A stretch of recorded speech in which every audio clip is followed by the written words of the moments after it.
Welcome to this week's episode of the podcast on 100% LCFC. We're finally back. It's been a long one, to be honest with you. A bit of a boring summer, but it's all about Harry Maguire. Harry Maguire this, Harry Maguire that. Apparently had a medical on Monday, and apparently had a medical on Tuesday. Will he have a medical today? Maybe he'll have one tomorrow. Who knows? Maybe at the weekend. Maybe it will just sign for Scunthorpe United. Who knows? Anyway, look, I've got a guest on today who's going to talk a bit about Perez, our new signing, and also a little bit about their new manager and what position they look like they're going to be in this summer, this season even. I've got the Magpie channel. Matthew's here. Matthew, hello. How are you, mate? Yeah, good, mate. How's it going? Right, let's fire away straight away, mate. I'm not going to hold back. Perez, are you gutted about this or what? Definitely good. He's been our top goal scorer for the last couple of seasons. He's the player that's made the difference, really, especially him and Rondon. If we didn't have them two, would be a championship team now. We especially Rafa, the player that he is now, considering we signed him 5 years ago for 1.4 million from Tenerife, an absolute nobody. Got brought into the team. I think it was 2 years in it, like 2016. Yeah, 2014, yeah. 2019 at Newcastle, 179 appearances and 42 goals. The last couple of years when we've really started to see him progress, because he showed glimpses throughout like the Steve McLaren era, and in the Championship he always seemed maybe a bit too lightweight, but in recent times when Rafa's been able to bring players around him that suits his style of play, he's done really well. He's often been put out of position, really. He's been forced to go out wide, and he's complained about that himself, but he's still nicked some very important goals for Newcastle, especially against Leicester. Yeah. He scored the king for a few times already. Yeah, he's already scored for us. First game. I know it's only a pre-season warm-up and stuff. These games are you can't really look into them too much. But he got a goal, and that's only going to set him off, really, isn't it? Set him up for some more. That was such a. You tagged me in that on Twitter, and that was such a Perez goal. You will literally see him score 10 of those a season. Really. Yeah, that's what he's best at, just getting on the end of crosses and just flicking them in, like naturally instinct to score a goal. Because sometimes when he gets fed the ball into the box, he takes too long. And when he's got too much time to think about something, yeah, he deletes and dies and gets tackled. But when he's fed the ball through, it's an instinctive snapshot. That's when he's at his best. Like at Leicester when he lobbed Schmeichel. Yeah. When he lobbed Schmeichel, that was a great goal. That was a quick thinking. Fast, yeah. He's going to get a lot of these balls going towards him from Tielemans and probably James Maddison as well. Would you say this is definitely rubbing the hands for Leicester in terms of excitement going forwards? Because we've been worried for quite some time about what we're going to have as an attacking threat, because we've only got Jamie Vardy up front. Because every time we put a striker on other than Jamie Vardy, they're pants, right? Inacio's just done. We've got to get rid of him. He's Edward. We've had Slimani again. He's just not really proven anything, and I think you guys even took him on loan as well, and you thought he was. We had him. Yeah. You thought it was dog shite as well, right? Yeah. Oh, so bad when he just. I was surprised as well because he was highly rated from abroad, and he was linked with some big clubs. And when we signed him, I thought give him a chance, but as soon as he stepped on the pitch, he just looked so out of his depth. Yeah, it just don't suit the Premier League, and I don't know what it is, because he's massively, got a massive fan base at Sporting Lisbon. So I don't understand it myself. But do you think? I think he'd shoot like the Bundesliga or something. Slimani. Yeah. But do you think now, Matty, that we don't need to look for another striker now, because we've got like a side striker in replacement of Perez? I think honestly, like the position you lot are in, Leicester fans, only Newcastle fans could dream of that at the minute. A club that's showing ambition, signing some very good players, building a very good attacking technical team, a young attack-minded manager, and Brendan Rodgers. Everything seems to be falling into place for Leicester City, and I could tip some big things next season if you lot really could. I think top six. Yeah. I've put a tenner on. Top six. You're pushing into that. I've put a tenner on to win it. Am I being too ambitious? I think that was once in a lifetime, mate. You've had your go. Stop being greedy. Lightning does happen twice. I've seen it. I've seen it strike in the same place twice. You never know. You never know. I think with the likes of Arsenal not struggling to sign players, and Exactly. Chelsea are going through that transitional period with Lampard and that, I think there won't be a better time for Leicester to maybe break into it. Now, Matty, you just mentioned about Newcastle and the dream of Leicester's position right now with Brendan Rodgers, the King Power branding behind us. There's not a lot of money pumped into it, but we have got a decent backing. We've got ambitions for an extension on the ground and £100 million training facilities that are still training ground. Yeah, they're being built as we speak. They're like state of the art stuff. I don't know if you've seen it or not. If you haven't, check on Seen bits, yeah. Check on my YouTube. I've made a video on it. It's quite good. Talk to me. Why is it so ambitious for in your eyes compared to what's going through at Newcastle? Because obviously we know the news right now. You've got a new manager. How do you feel about the new manager? I seen you on Sky Sports the other day, as well as the fans as well, and it's all about Newcastle at the minute. The news is just Newcastle because of Steve flipping Bruce. Talk to me, mate. Because it's turned into a horror movie, because it's turned into an absolute horror movie on Tyneside. It's like a theatre gone wrong in it. I mean, going from Rafa Benitez, a Champions League winner, to a Championship mid-table manager and Steve Bruce, man. It's like going from drinking fine wine to a mouthful of piss. I mean, what's going on? How has Steve Bruce got another job in the Premier League, honestly? Fine wine. It just shows the direction. Oh, mate. Fine wine to piss, mate. Yeah. Millionaire to homeless, you know what I mean? Is there anything that you guys are going to do this season, the fans? Are you going to finally, put your fingers up to Mike Ashley and not go? Or because hopefully enough will, but I can't see that happening because Newcastle fans are so bloody passionate, and you've got such a great fan base. I just can't see you guys just walking out of the club. I can't see it.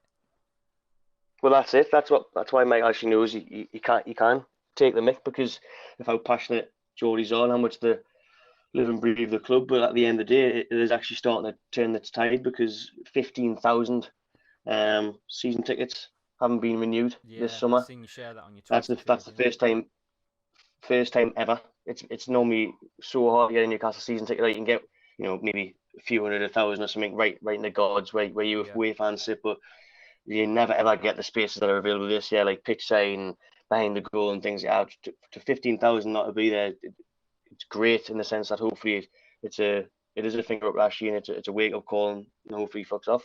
15,000 season tickets, guys. Can you imagine that, Leicester fans? It's mental.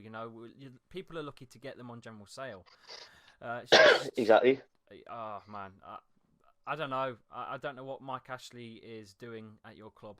I honestly don't know. With the King Power branding, they back our club. They not just back our club. They put so much into the city as well. The hospitals and the charities and just supporting the community as a whole. And they take part in a lot of other stuff as well that you wouldn't even know. They run competitions for the kids and all sorts in different sports like polo and God knows. It's honestly it's insane what the King Power does for Leicester as a brand. It's insane, and I'm sad. I am sad to see what Mike Ashley is doing to you guys.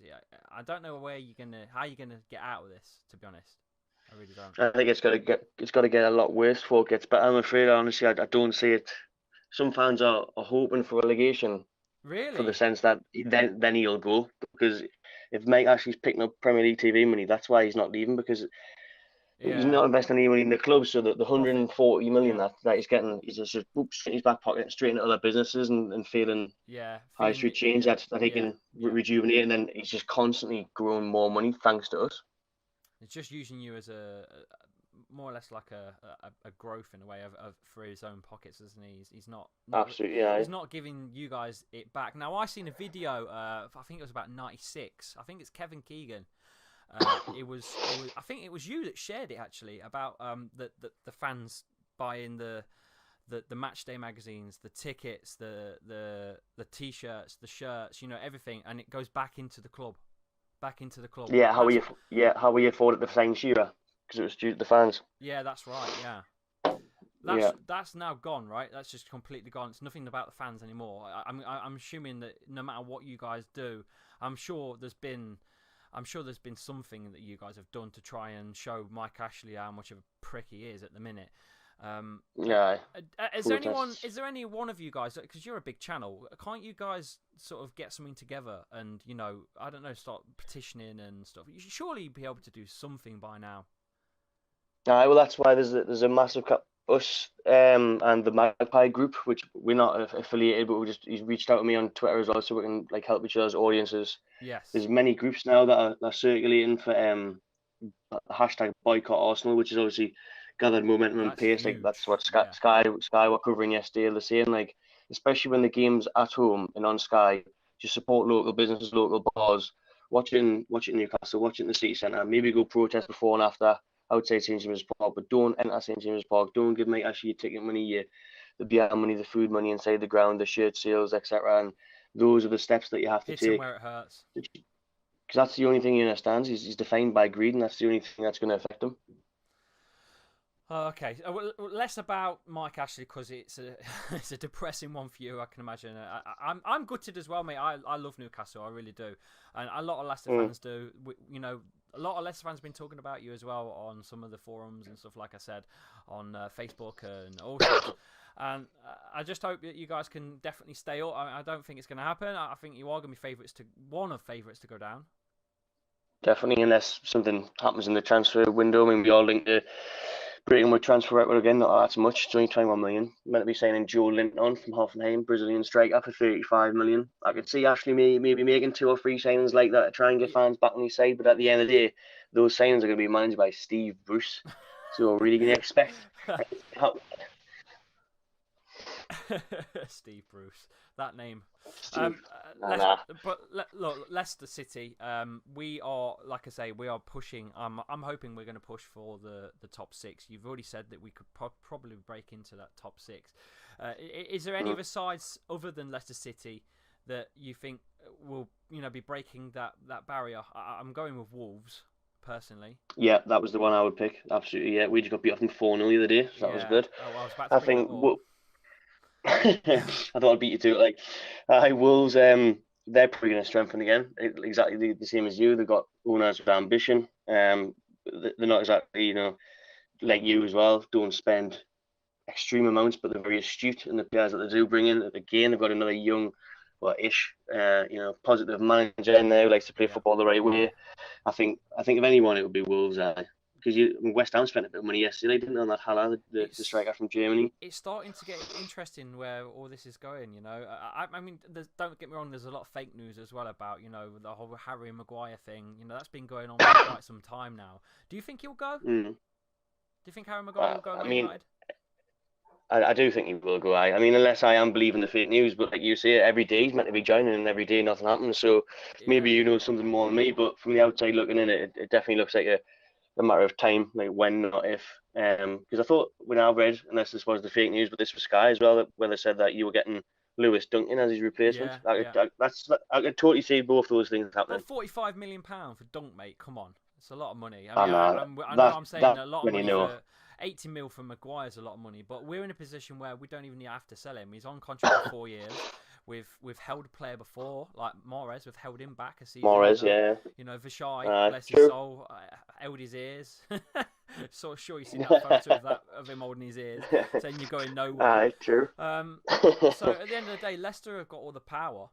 At the end of the day, and if Man United really want the player, they've got to reach Leicester's fee, which is a premium of being an English centre back, because he's in the England squad. You know, that already adds a premium, and then there's the 4-year deal where we don't need to get rid of him, so whack a price on him. So maybe Dunk 45 mil, maybe the premiums from being an English player as well. I don't know. Exactly. I mean, he is uncapped, but if you look at it, it's half of Maguire, so he is maybe half the player ish. Yeah. Maybe that being a bit harsh, so maybe it isn't. In this day and age, it's probably about right, you know, because it's absolutely nuts when you think about it. Yeah, well, the thing is, I've also seen fake news about. You laugh at this one. Phil Jones, Man United are teasing Leicester. Man United are teasing Leicester with Phil Jones to sweeten the deal with Harry Maguire. I think that's going the opposite way. To sweeten the deal, and I'm sure that's going to put you off. You know, it's just mad. Oh, dearie me, I don't want. Phil Jones is the type of player I would expect Steve Bruce to sign. Hey, you never know. You never know. It could be a Newcastle centre back yet. Captain next season, eh? Listen, it was great to have you on, mate. If you're doing some content later on down the line when we're playing you, are we playing you nearer to the Christmas time? I can't think when the fixture is with Leicester and Newcastle. I think it is. Because I was just having a quick think then. I think it must be until about November at least. To be honest, I can't remember you seeing you pop up in the upcoming 10 games. I don't think. Well, we'll have to do something when it comes around. When the fixture comes around, we'll have to do something, mate. We'll have a bit of a chat. Yeah, 100%, mate. 100%. And maybe get you on, or you can. I'll jump on yours, whatever. Thank you for Aye, coming on, definitely. we can follow you on Twitter at Magpie Channel _. Okay, and on YouTube, your channel. I'm going to put in the the Magpie notes, Channel. But it's just the Magpie Channel. Yeah, that's the one, mate. Okay. The Magpie Channel. Make sure you guys all follow Matty on Twitter and also subscribe to his YouTube channel. I was gladly back today on the 100% LCFC podcast. It's been a while. Thank you for listening. Make sure you subscribe to us on iTunes and on SoundCloud. And a big thank you to Peter's Pizzeria, ADT Taxis, Everard's Tiger, The Fox's Arms, and Loserpool. Thank you guys. I'll see you on the next